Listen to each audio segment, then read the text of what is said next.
नमस्कार, मैं हूं रंजीत झा और आप देख रहे हैं देश समाचार एक्सप्रेस। आखिरकार पश्चिम बंगाल की मुख्यमंत्री ममता बनर्जी भरे कोर्ट में, सुप्रीम कोर्ट में सीजेआई सूर्यकांत के सामने सीईसी ज्ञानेश कुमार को बैकफुट पर ले ही आई हैं। वो जो चाहती थी सुप्रीम कोर्ट से कुछ वैसा ही ऑर्डर आ गया है। सीजेआई सूर्यकांत ने एक ऐसा ऑर्डर पास किया है जो ना सिर्फ सीईसी ज्ञानेश कुमार की होश उड़ा रहे हैं, बल्कि भाजपाइयों में भी कहीं ना कहीं खलबली मच गई है। चुनाव आयोग में हड़कंप मचा है, क्योंकि अब जुडिशियरी ने चुनाव आयोग पर एक तरीके से पश्चिम बंगाल में कंट्रोल ही ले लिया है। चुनाव आयोग के अधिकारियों और पश्चिम बंगाल सरकार के अधिकारियों के बीच जो अव्यवस्था फैली, ममता बनर्जी ने जिस तरीके से सुप्रीम कोर्ट में आकर चुनाव आयोग की पोल खोल की, उसके बाद सीजेआई सूर्यकांत के पास कोई विकल्प नहीं बचा था। सीजेआई सूर्यकांत तो इस कदर एक्शन में आए हैं कि उन्होंने 21 फरवरी को ही हाई कोर्ट के चीफ जस्टिस और पश्चिम बंगाल के चीफ सेक्रेटरी, साथ ही साथ डीजीपी की इंपॉर्टेंट मीटिंग बुला ली है। और इसके बाद जो कुछ होने वाला है वो आप इस रिपोर्ट में समझते चले जाइए। उन्होंने कलकत्ता हाई कोर्ट के चीफ जस्टिस को सीधा रिक्वेस्ट किया है या निर्देशित किया है कि आपके पास जो भी डिस्ट्रिक्ट जज रैंक के जुडिशियल ऑफिसर हैं, चाहे वो काम कर रहे हों या रिटायर हो गए हों, उन्हें अब एसआईआर के काम में लगाइए। क्योंकि चुनाव आयोग और राज्य सरकार के बीच जो हालात हैं उसमें सिर्फ एक दूसरे पर आरोप प्रत्यारोप ही हो रहे हैं। ट्रस्ट डेफिसिट साफ दिखाई पड़ता है, कोई एक दूसरे पर भरोसा नहीं कर पा रहा। आखिर ऐसी नौबत क्यों आई है? अब यहां तक सीजेआई सूर्यकांत ने कह दिया है कि उन जजों को कोई भी बाबू अपमानित करने का प्रयास ना करें, उनका बॉस बनने की कोशिश ना करें। जजों की गरिमा आहत नहीं होनी चाहिए। लेकिन अब जो लॉजिकल डिस्क्रिपेंसीज का मसला पश्चिम बंगाल में खड़ा हुआ है, लाखों वोटर्स इससे प्रभावित हुए हैं, चाहे चुनाव आयोग के खेल के जरिए हुए हों या किसी भी कारण से हुए हों, उस पर जज फैसला लेंगे।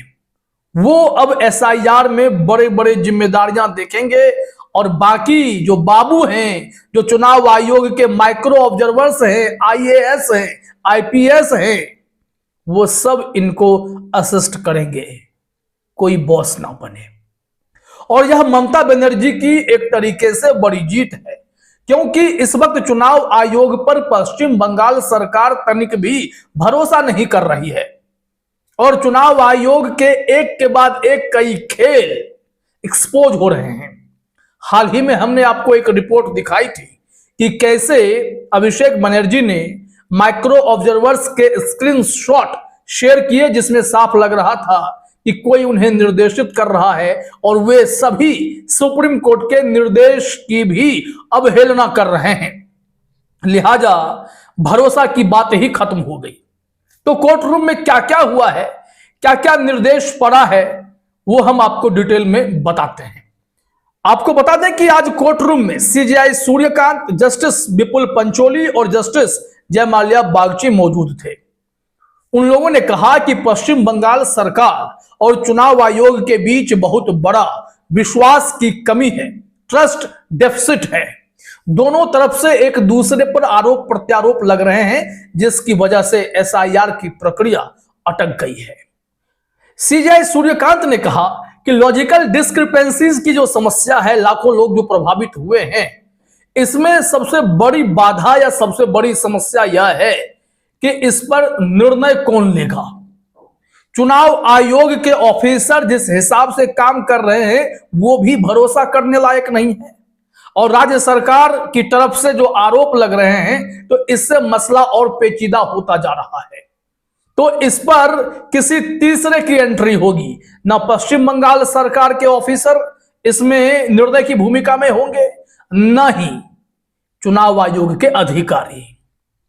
यहां पर सीजीआई सूर्यकांत ने आगे कहा कि राज्य सरकार और ईसीआई दोनों अलग अलग रैंक के अधिकारी देने की बात पर अड़े हैं, जिससे काम भी रुक गया है। कोर्ट ने इसे दुर्भाग्यपूर्ण ब्लेम गेम कहा है। तो ऐसे में जो रास्ता निकला है वो है चीफ जस्टिस के जरिए जुडिशियल ऑफिसर को काम पर लगाना जो डिस्ट्रिक्ट जज के रैंक पर हैं। तो जरा समझिए कि सीजीआई सूर्यकांत ने आदेश क्या क्या दिया है और कैसे सीईसी ज्ञानेश कुमार से कंट्रोल धीरे धीरे पश्चिम बंगाल में छूटता जा रहा है। सीजीआई सूर्यकांत ने कहा कि ऐसी असाधारण परिस्थितियों में अब कोई और रास्ता नहीं बचा, इसलिए कलकत्ता हाईकोर्ट के चीफ जस्टिस से अनुरोध किया जाता है कि वे सर्विंग और फॉर्मर डिस्ट्रिक्ट जज या अतिरिक्त जिला न्यायाधीश एडिशनल डिस्ट्रिक्ट जज रैंक के न्यायिक अधिकारियों को उपलब्ध कराएं। ये न्यायिक अधिकारी हर जिले में लॉजिकल डिस्क्रिपेंसी वाली लिस्ट के पेंडिंग क्लेम्स ऑब्जेक्शंस को दोबारा देखेंगे और निष्पक्ष तरीके से फैसला करेंगे, एडजुडिकेट करेंगे। फिर यह भी कहा गया है कि इन अधिकारियों की मदद के लिए चुनाव आयोग को माइक्रो ऑब्जर्वर और राज्य सरकार के पहले से तैनात अधिकारी भी उपलब्ध रहेंगे। लेकिन ये जो आपस में लड़ रहे थे, अब इन्हें लड़ने की कोई जरूरत नहीं है, क्योंकि जज इसमें फैसला करेंगे। कोर्ट ने साफ कहा, हम बाबुओं को जज के ऊपर बैठने नहीं देंगे, जजों को इस तरह अपमानित नहीं होने देंगे तो कोई बाबू बॉस ना बने। वहीं डीएम और एसपी को भी आदेश दिया गया कि वे इन न्यायिक अधिकारियों को पूरा लॉजिस्टिक सपोर्ट, सुरक्षा और सहयोग दें।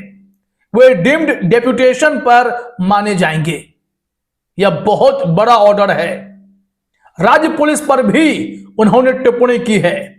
उनका कहना है कि ईसीआई की शिकायतों पर आपने कोई कार्रवाई ही नहीं की। डीजीपी साहब, अब आप फिर से एक सप्लीमेंट्री एफिडेविट कोर्ट को दे दीजिए कि आप ईसीआई की शिकायतों पर क्या क्या एक्शन लेंगे। कोर्ट ने एक बड़ी मीटिंग बुलाई है। सबसे बड़ी बात है, कोर्ट ने बड़ी मीटिंग बुलाई है जिसमें कलकत्ता हाईकोर्ट के chief justice, chief secretary, DGP सब शामिल होंगे ताकि स्टेलमेट खत्म हो और मामला मार्च के पहले हफ्ते में फिर सुनवाई के लिए रखा गया है। तो यह बहुत बड़ी खबर है कि ममता बनर्जी ने किस हिसाब से रणनीति बनाई और चुनाव आयोग के करतूतों को एक्सपोज करते हुए सुप्रीम कोर्ट के सामने ऐसे हालात पैदा कर दिए कि पश्चिम बंगाल में चुनाव आयोग की मनमानी नहीं चलने देंगे। और सीजीआई सूर्यकांत ने आखिरकार जुडिशरी को बड़ी जिम्मेदारी सौंपकर यह साबित किया है कि पश्चिम बंगाल में निष्पक्षता इस वक्त सबसे ज्यादा जरूरी है। और जब हाईकोर्ट के चीफ जस्टिस एक्शन मोड में आएंगे तो already CEC Gyanesh Kumar backfoot पर चले ही गए। उनकी जिम्मेदारी, उनके ऑफिसर की मनमानी वाले खेल, वो सब अचानक से रुक ही गए। इसे अब आप मान लीजिए, यह बहुत बड़ी खबर है। अब आप समझ गए होंगे कि ममता बनर्जी ने यह साबित कर दिया है कि देश में वो एक ऐसी जुझारू महिला नेता हैं जो आखिरी मोमेंट तक लड़ना जानती हैं। अभी भी वो सुप्रीम कोर्ट में दो दो मोर्चे पर लड़ाई कर रही हैं। एक जंग हो रही है चुनाव आयोग से, तो दूसरी जंग है मोदी सरकार की फेवरेट जांच एजेंसी ईडी से भी। हर मामले में सुप्रीम कोर्ट में ईडी हो या चुनाव आयोग हो, सबको मुंहतोड़ जवाब भी वो दे रही हैं। अब इस बार सीजीआई के इस ऑर्डर ने उनका पलड़ा जरूर भारी कर दिया है और चुनाव आयोग को झटका लगा है। तो देखते हैं अब आगे इसमें होता क्या है, लेकिन यह ममता बनर्जी की बड़ी जीत मानी जाएगी।